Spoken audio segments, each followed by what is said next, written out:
Mr. Johnson paused while teaching about Vietnam.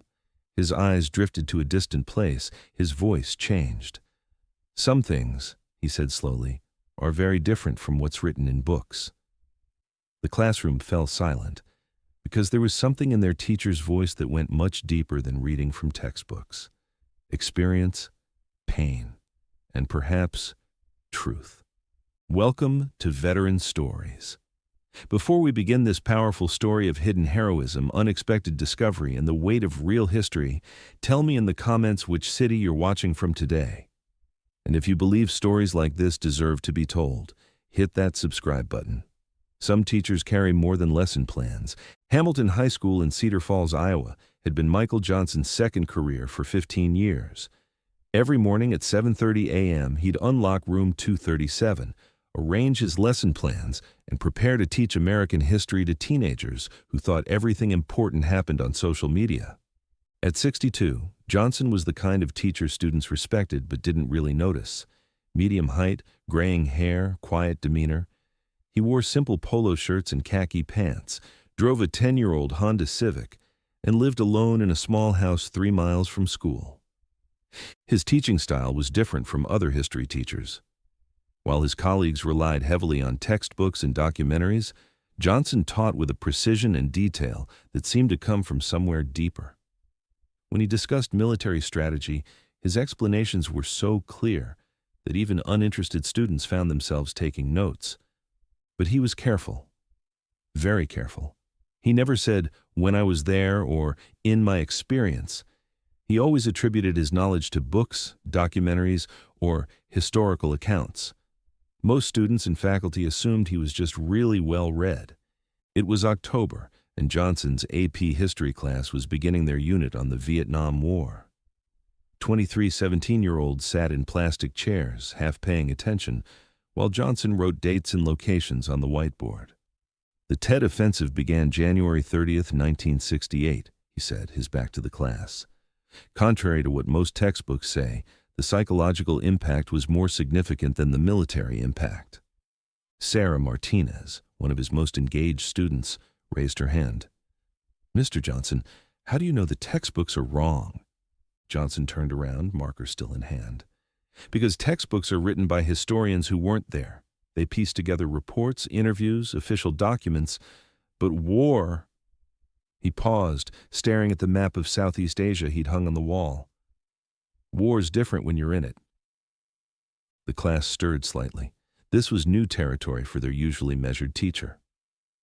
"Sir," asked Jake Thompson, a football player who rarely spoke in class, "you talk about Vietnam like you know it personally." Johnson set down his marker. The classroom was completely quiet now. Even the students who usually passed notes or checked their phones were watching him. "Some things," Johnson said slowly, his voice carrying a weight that made the air feel heavier, "are very different from what's written in books." He walked to his desk, opened the bottom drawer, and pulled out a worn folder. From it, he took a black and white photograph. Soldiers in jungle fatigues, faces young but eyes old, standing beside a helicopter. This was taken in March 1969, near the Cambodian border. He held up the photo. "The mission isn't in any textbook because it was classified for 30 years. Sarah leaned forward. "Mr. Johnson, who are these soldiers?" Johnson pointed to a young man in the center of the group, wearing lieutenant's bars and a Ranger tab. "That's Second Lieutenant Michael Johnson, 75th Ranger Regiment." The silence that followed was complete. "You were in Vietnam," whispered Emma Rodriguez, a quiet girl who sat in the front row. "2 tours, 1969 to 1971. Jake's mouth fell open. "You were a Ranger?" "Lieutenant first, then captain, then major. Eventually colonel, but that was later. Different wars." Sarah's hand shot up. "Different wars?" Johnson sat on the edge of his desk, the photograph still in his hands. Desert Storm, Bosnia, Afghanistan, 32 years active duty. The class erupted in whispers. Their quiet history teacher, the man who reminded them to bring number 2 pencils to tests and never raised his voice, had been a career military officer who'd served in 4 different conflicts. "Why didn't you ever tell us?" asked Marcus Williams, who'd been failing the class until that moment. Because, Johnson said, it's not about me. It's about understanding history, understanding the cost of the decisions made by people who weren't there. But the dam had broken. For the remaining 40 minutes of class, students peppered him with questions, not the usual, will this be on the test? Questions, but real questions about leadership, fear, loss, and the difference between what war looks like in movies and what it actually feels like. Johnson answered carefully, never glorifying combat, never making it sound heroic or exciting. He talked about the weight of responsibility, the importance of looking out for the person next to you, and the way war changes everyone it touches. When the dismissal bell rang, none of the students moved immediately. Finally, Sarah approached his desk. Mr. Johnson, can I ask you something personal? You can ask, I might not answer. Do you have PTSD? Johnson looked at her seriously. Most veterans do in some form. We just learn to manage it. Teaching helps. Being around young people who believe the future can be better than the past, that helps too. Jake lingered by the door. Sir, my grandfather was in Vietnam. Marines. He never talks about it. That's his choice. Respect it. But if he ever wants to talk, listen. Don't ask for stories. Just listen. By the next morning, news had spread through Hamilton High like wildfire. The quiet history teacher in room 237 was a decorated war veteran who'd served in 4 conflicts. Students who'd never taken his class started showing up, asking if they could transfer in. Principal Janet Crawford called Johnson to her office during his lunch period. Mike, I've been getting calls from parents all morning. Some are amazed, some are concerned. One mother wants to know if you're going to start militarizing her son. Johnson sat across from her, hands folded. Janet, I've been teaching here for 15 years. Have I ever pushed a political agenda? No, but have my students' test scores improved? Significantly. Have I ever talked about my service before yesterday? Crawford paused. Actually, that's what surprises me most. Why now? Johnson was quiet for a moment. Because I saw something in that classroom yesterday. Those kids were bored by history. They thought it was all dates and names and things that happened to other people. But history isn't other people. It's us. It's the decisions we make, the prices we pay, the responsibilities we carry. He stood up, looking out the window at students walking between classes. I've spent 15 years teaching them about wars without telling them I was in those wars. Maybe that was wrong.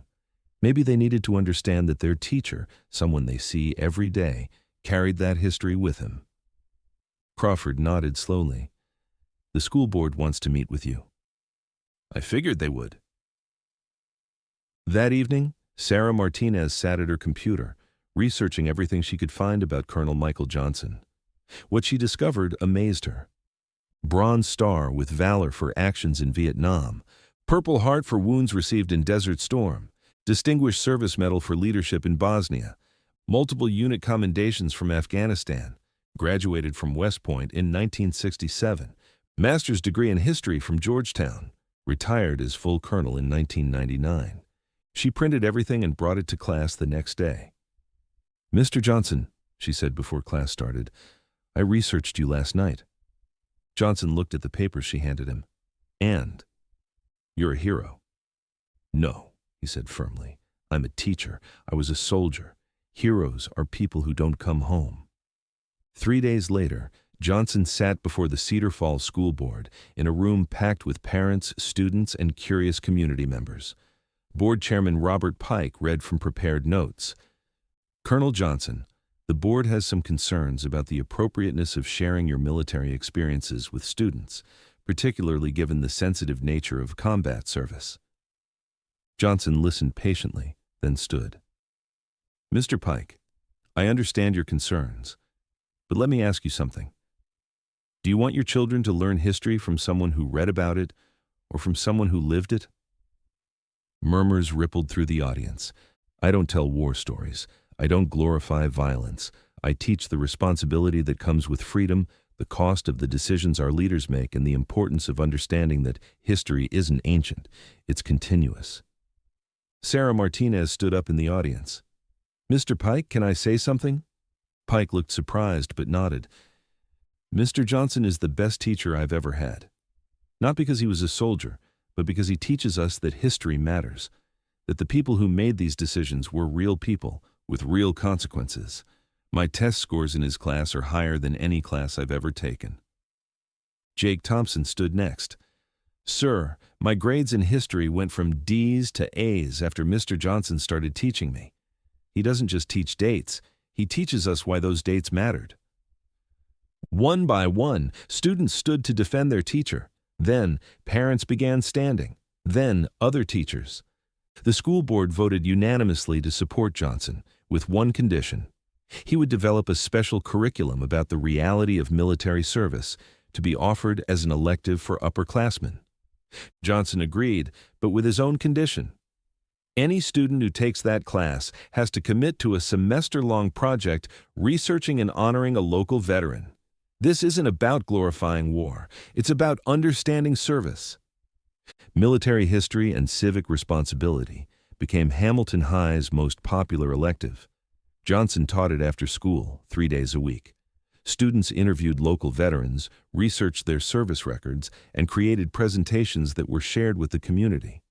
The class wasn't about tactics or weapons. It was about leadership, sacrifice, the burden of command, and the way military service shaped the character of the men and women who served. Jake Thompson interviewed his grandfather for the first time about Vietnam. Emma Rodriguez discovered her neighbor was a Korean War veteran who'd never been thanked for his service. Marcus Williams learned that his aunt was one of the first female helicopter pilots in the Army. Word of Johnson's program spread beyond Cedar Falls. Veteran organizations began inviting him to speak. Other schools asked him to consult on their history programs. The Department of Education took notice, but Johnson remained focused on his students in room 237. Every morning at 7:30, he unlocked his door and prepared to teach teenagers that history wasn't something that happened to other people.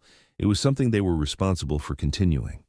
One day, Johnson found a letter on his desk from Marcus Williams, who had graduated the previous year and was now at Iowa State University. "Mr. Johnson, I wanted you to know that I changed my major to history education. I want to teach like you taught me, not just facts and dates, but the responsibility we have to understand and learn from the past. I also wanted to thank you for showing me that heroes don't always look like what we expect. Sometimes they look like high school teachers who care enough to help kids understand that history matters. Your student, Marcus." Johnson read the letter twice, then filed it with dozens of others he'd received from former students. Some were in college now, some in the military, some starting careers and families. All of them carried with them an understanding that history wasn't abstract. It was personal, continuous, and their responsibility. He looked around, room 237, the maps on the walls, the desks arranged in rows, the whiteboard where he wrote dates and battles and names of people who'd shaped the world. Tomorrow, a new group of students would walk through that door, expecting to learn about the past. What they would actually learn was how to carry the future. Some teachers teach subjects, others teach students. The best teachers teach responsibility. Colonel Michael Johnson could have retired quietly, keeping his service record private, never mentioning the wars he'd fought or the men he'd led. But when he saw his students treating history like ancient mythology, he made a choice. He showed them that the man writing dates on their whiteboard had lived through those dates, that their teacher had carried the weight of decisions that changed lives. That history wasn't other people's story. It was theirs to continue. Real heroes don't always wear uniforms or carry weapons. Sometimes they carry lesson plans and number 2 pencils, quietly shaping the minds that will shape tomorrow. Have you ever discovered that someone you thought you knew carried a history you never suspected? A teacher, a neighbor, a coach who had served, sacrificed, or survived more than you ever imagined? Tell us their story in the comments. Because at Veteran Stories, we believe that the most important lessons aren't always found in textbooks. They're found in the quiet courage of people who choose to serve, whether in uniform or in classroom. Subscribe if stories like this matter to you. Because every community has teachers like Colonel Johnson, carrying more than lesson plans, shaping more than grades, building more than just students' knowledge. They're building tomorrow's leaders.